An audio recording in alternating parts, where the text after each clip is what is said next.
All right, so you ready to dive into a topic that's been with us like forever? Always a good time for that, right? It's one of those things, you hear it, class warfare. It's like, whoa, intense, right?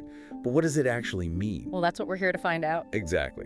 So we're taking a deep dive today into an essay called Class Warfare, a persistent struggle in modern society. Kind of gets to the heart of it, right? Definitely sets the stage. Yeah. And, just to set the scene for everyone, think back to like history class. Kings and queens, lords and all that. Right, the classic hierarchies. Yeah, that's class distinction, like in action. Who has the power, the resources, the fancy hats, and who doesn't. And the thing is, even though societies have changed a lot since then, that basic pattern, it kind of sticks around.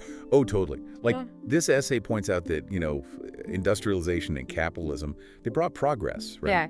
But they also kind of set up this system where some people could get ahead way faster than others. Yeah, the essay really digs into that. The folks who owned capital, which means like factories, land, stuff that makes money, they often gained wealth much faster than people who worked for wages. So it's almost like, Yeah. even if you're working hard, the system itself can make it tougher to climb that ladder, right? Right. It's like a game where some players start with a huge advantage. Makes you wonder how fair the game really is, huh?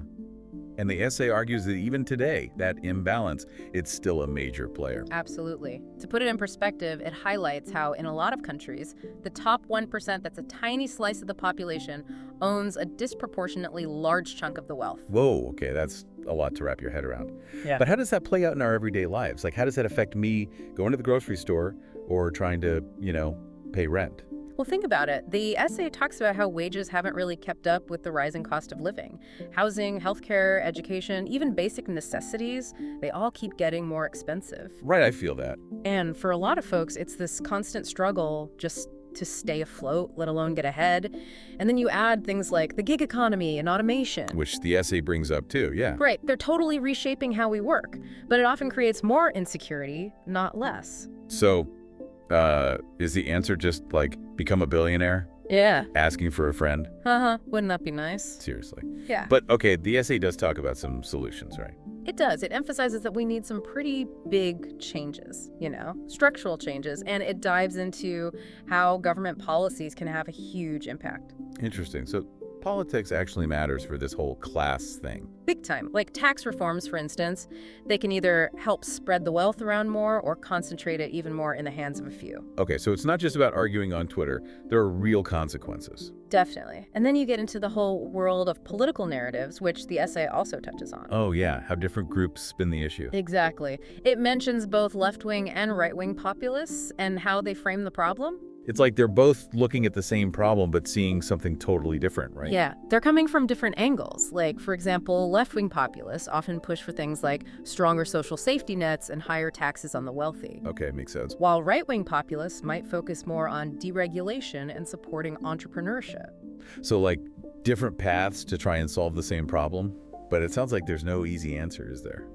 Probably not, but the essay does offer some hope, or at least some ideas. Yeah, like what can we actually do to, make things fairer? Well, for starters, it talks about raising the minimum wage so people can actually afford to live. And then making education more affordable so everyone has a chance to learn and grow. Right, those sound like good steps. And ensuring everyone has access to quality healthcare without going broke. Oh yeah, that's a big one. Huge. But the essay also kept coming back to those big structural changes you mentioned earlier. What did it say about that? One really interesting point was about limiting the influence of money in politics. The idea is, if wealthy individuals and corporations have too much power, it's way harder to pass policies that benefit everyone. So it's not just about individual choices, it's about how the whole system is set up. Exactly.